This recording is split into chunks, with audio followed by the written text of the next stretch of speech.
My name is Chloe Green, and I never thought a single piece of paper could unravel my entire world. I'm 38, a potter who turned a childhood love for clay into a thriving online business in Asheville, North Carolina. My ceramics, hand-thrown mugs, vases, and plates with earthy glazes are sold across the country, but to my husband Thomas, they were just a cute little side hustle. That morning, I stood in our cozy kitchen, sunlight streaming through the window, expecting a typical day of glazing pots.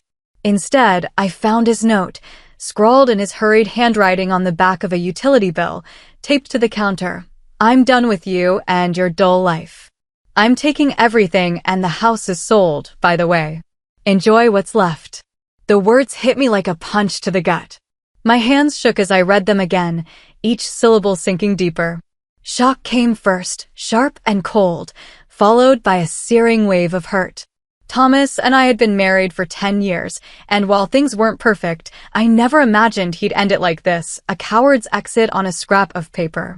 Anger bubbled up next, but beneath it, something unexpected stirred, a quiet, steely resolve. I set the note down, took a deep breath, and typed a reply to Thomas's number. Saw your note. Thanks for the heads up. No panic, no pleading, just 6 words to let him know I wasn't the fragile woman he thought he'd crush. Growing up in a small Appalachian town, I learned resilience early. My mom, a single parent, taught me to shape clay at our rickety kitchen table, her hands guiding mine as we turned lumps into something beautiful. You've got strength in you, Chloe, she'd say. Don't let anyone make you forget it. I carried that with me when I moved to Asheville, a city alive with artists and dreamers, to chase my passion. That's where I met Thomas, a charming financial advisor with big dreams and a bigger ego. Back then, he'd beam with pride when I sold my first pottery collection online, toasting my success with cheap wine in our tiny apartment. But as my business grew, orders pouring in, my work featured in local galleries, his support turned to sarcasm.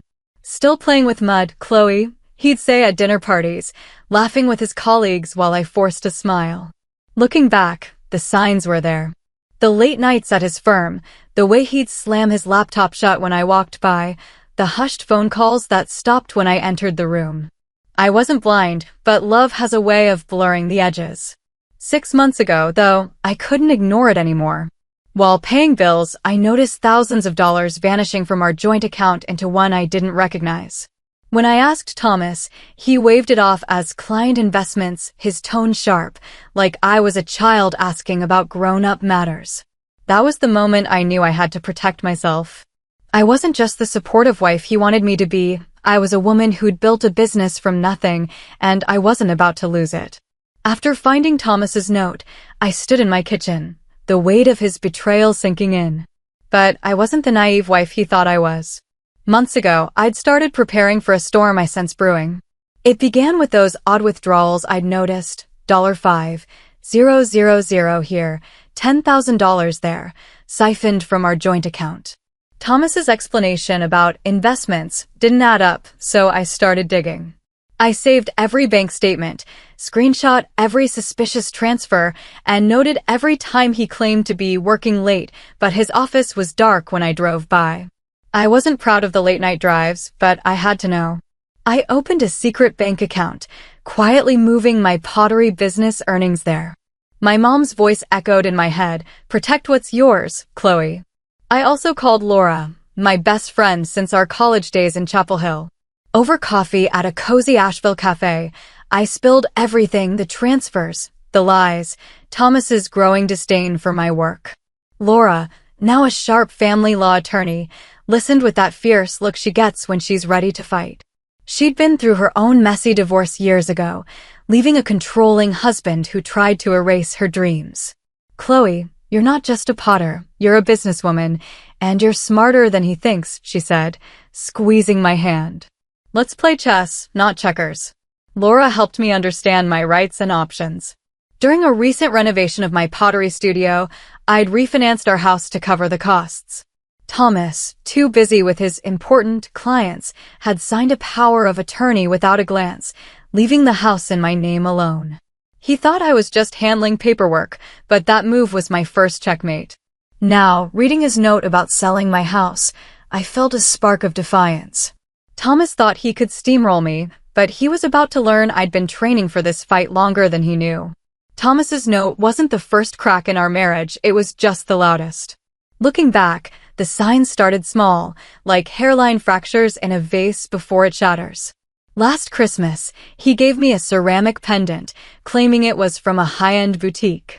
As a potter, I knew instantly it was a cheap knockoff, the glaze uneven, the edges sloppy.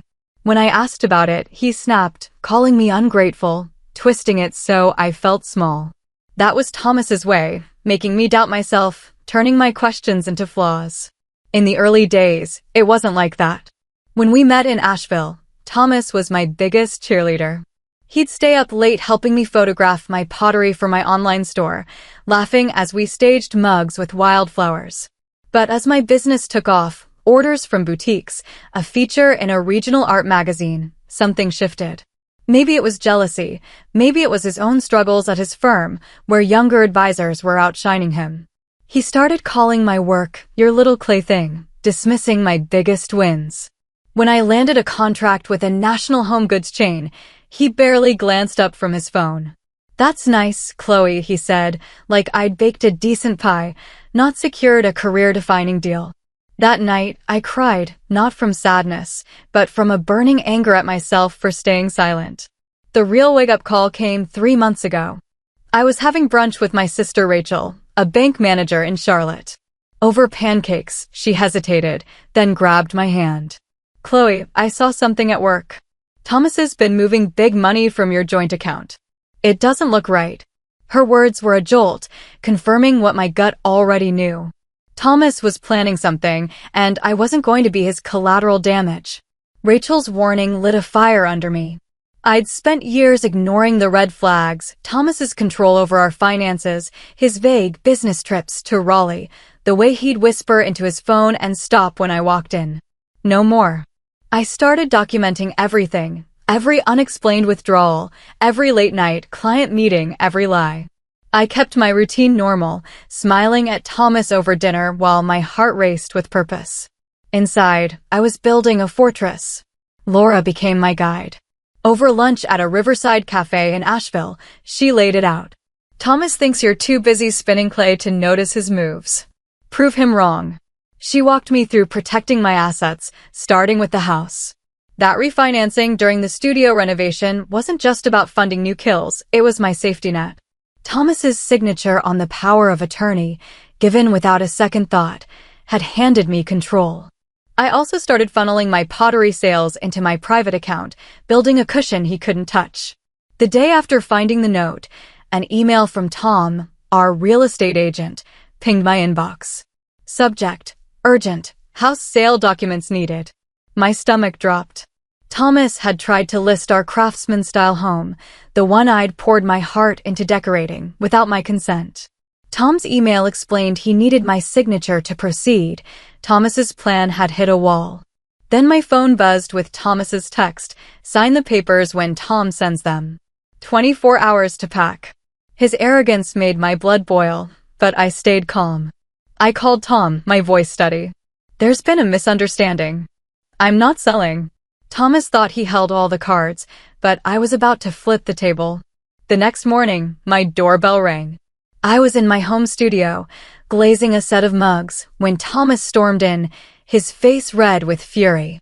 It was the first time I'd seen him since the note, and I braced myself. "What did you do, Chloe?" he demanded, pushing past me into the foyer. "Tom says I can't sell the house without your signature." "That's impossible. I handle our finances." His voice was loud, but I saw the crack in his confidence. I crossed my arms, my heart pounding, but my voice calm. "Like you handled our accounts? The ones you've been draining." His eyes widened, but he scoffed. "What are you talking about?" "I made investments for us." "You wouldn't get it, you're too busy playing with clay." That jab stung, but I was ready. I walked to my desk, pulling out a folder thick with evidence. "I understand perfectly, Thomas. I know about the transfers to accounts I didn't authorize. I know you tried to sell my house. And I know you thought I was too clueless to notice." His face paled as I laid out bank statements, screenshots of emails he'd left open on our shared tablet, and a private investigator's report Laura had arranged. "The house is in my name," I said. "Remember the refinancing you didn't bother to read? You signed it away." Realization hit him like a wave. "You can't do this," he stammered, sinking onto the couch. "I've made plans." I leaned in, my voice steady. "Your plans needed my money and my home. Here's what's happening. You leave my house, and my lawyer will handle the rest." For the first time, Thomas looked small, his arrogance crumbling. I called Laura the moment Thomas's texts grew angrier, demanding I fix the house paperwork. "It's time," I told her. She didn't hesitate. "We've got this, Chloe. Let him think he's winning." Laura had been preparing for months, drafting divorce papers and compiling our evidence, bank records, emails, the investigator's report on Thomas's business trips to Raleigh that were actually gambling sprees at casinos. We'd frozen our joint accounts legally the moment I found the note, thanks to her foresight. Sarah's plan was airtight. She filed for divorce and requested an emergency hearing about the unauthorized transfers. "Don't respond to him," she advised. "Let him unravel." Thomas's texts grew frantic. "Why isn't the house listed?" As his scheme fell apart. When the bank called him, confirming the accounts were frozen pending investigation, I could imagine his panic. Laura had warned me this would happen. The divorce filing triggered scrutiny of his investments, which turned out to be gambling debts and hidden accounts he thought I'd never find. Sitting at my desk, I looked at an old photo of Thomas and me, taken at an Asheville art festival years ago. We were smiling, my hands dusted with clay, his arm around me. That Chloe felt like a ghost now, someone who dimmed her light to keep the peace. I tucked the photo away, my resolve hardening. This wasn't just about saving my house or business, it was about reclaiming the woman I'd buried under Thomas's dismissal. With Laura by my side, I held the winning hand, and it was time to play it. The doorbell rang again the next day. It was Laura, briefcase in hand, her professional smile masking the fire in her eyes. Thomas was still on my porch, his phone pressed to his ear, voice shaking as he argued with his bank. "What do you mean frozen?" he snapped. He turned to me, desperation in his eyes, finally grasping the depth of his mistake. Laura stepped forward. "Mr. Green, I suggest you contact your attorney. We have evidence of financial misconduct, and the court doesn't take kindly to that." Thomas sank onto the porch steps, tears streaming down his face, not remorse, I realized, but raw frustration. His grand plan to leave me with nothing had collapsed. The bank's investigation, triggered by our filing, uncovered his investments, thousands gambled away in Raleigh casinos, hidden in accounts he thought were secret. He'd banked on selling my house to cover his losses, but my name on the deed stopped him cold. "I didn't think you'd fight back," he muttered, running his hands through his hair. "You always just went along." "That was your mistake," I said, my voice firm. "You thought I was too weak to notice, too small to matter. You never saw me." He looked up, eyes pleading, but I felt nothing but clarity. "Leave, Thomas. Talk to my lawyer." As he stumbled to his car, Laura squeezed my shoulder. "You did it, Chloe." Watching him drive away, I felt a weight lift. The man who'd tried to erase me was gone, and I was still standing stronger than he'd ever imagined. In the weeks after Thomas left, I threw myself into rebuilding. My pottery business became my sanctuary. Orders poured in, mugs for cozy cafes, bases for boutique hotels, and I was free to expand without Thomas's snide remarks about wasting money on new kills. I hired 2 assistants, local artists who shared my passion, and we turned my home studio into a buzzing creative hub. My craftsman-style house, the one Thomas tried to steal, became mine in every sense. I painted the walls a warm terracotta he'd always hated, turned his sterile office into a studio annex with shelves for my clay, and bought an antique potter's wheel I'd dreamed of for years.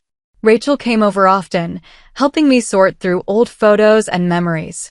"Remember how he'd roll his eyes at your clay hobby at family dinners," she said one night, tossing a picture of Thomas into a donation box. "Now you're in Southern living, and he's in a cheap apartment." She was right. My latest collection landed in a national home goods chain, and a regional magazine featured my studio. The irony wasn't lost on me. The side hustle Thomas mocked was now my lifeline. Laura, beyond being my lawyer, became my anchor. Over wine on my porch, she toasted my growth. "You're not just surviving, Chloe, you're thriving." And I was. Each piece I threw on the wheel felt like reclaiming a piece of myself. The loneliness stung sometimes, but it was nothing compared to the freedom of living without Thomas's shadow. My home, my work, my life, they were mine again, and I was just getting started. 6 months after the note, I stepped out of my comfort zone and attended an Asheville Arts Gala. I almost didn't go. Laura had to drag me, insisting I show off my latest collection. I wore a flowing emerald dress Thomas would have called too much and a ceramic necklace I'd crafted, its glaze catching the light. Catching my reflection in the venue's mirror, I barely recognized myself, not the timid wife who'd checked with her husband before speaking, but a woman who knew her worth. At the gala, old friends approached, their reactions to the divorce revealing. Some wives, once distant, were warmer, more real. One, Claire, pulled me aside. "Your story gave me courage," she whispered. "I started my own bakery because of you. I'm done letting my husband call it a hobby." Her words hit deep, reminding me I wasn't alone. That night, I met Ethan, a woodworker who crafted display stands for artisans. We talked for hours about clay and wood, our shared love for creating something from nothing. He admired my work, asking about my glazing techniques with genuine curiosity, not once calling it cute.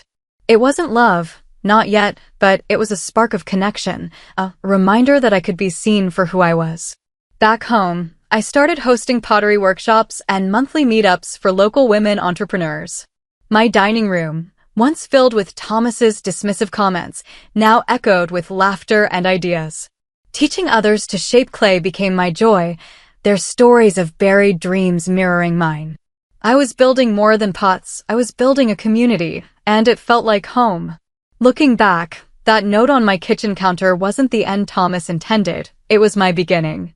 The woman who stood there, trembling with shock, couldn't have imagined the life I have now.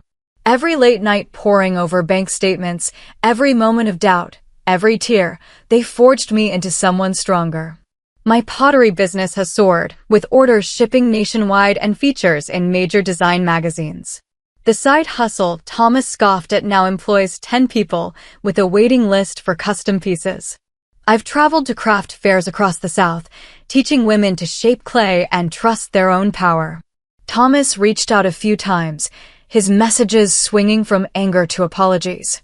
His sister wrote, saying he's struggling, regretting how he underestimated me. I didn't respond. His regret isn't my burden anymore. I crafted a ceramic pendant after the divorce, glazed in deep indigo, with "Trust Your Strength" carved inside. It's my reminder of what I've learned. We're all stronger than we know, sometimes waiting for a cruel note to wake us up. My house, the one Thomas tried to sell, is now a sanctuary. My workshops fill with women whose stories echo mine, dreams dimmed, talents dismissed. When I share my journey, I see their eyes light up, finding courage to reclaim their own lives. The other day, a student asked if I regretted how things ended with Thomas. I smiled, touching my pendant. "It didn't end," I said. "It started." And as I sit in my studio, clay under my nails, sunlight streaming in, I know I'm exactly where I'm meant to be. To everyone who's followed this journey, thank you. You've walked with me through betrayal, battles, and breakthroughs. If my story stirred something in you, hit that subscribe button and join us, where every piece of clay tells a tale of grit, heart, and new beginnings. Keep shaping your own truth, and I'll meet you at the wheel.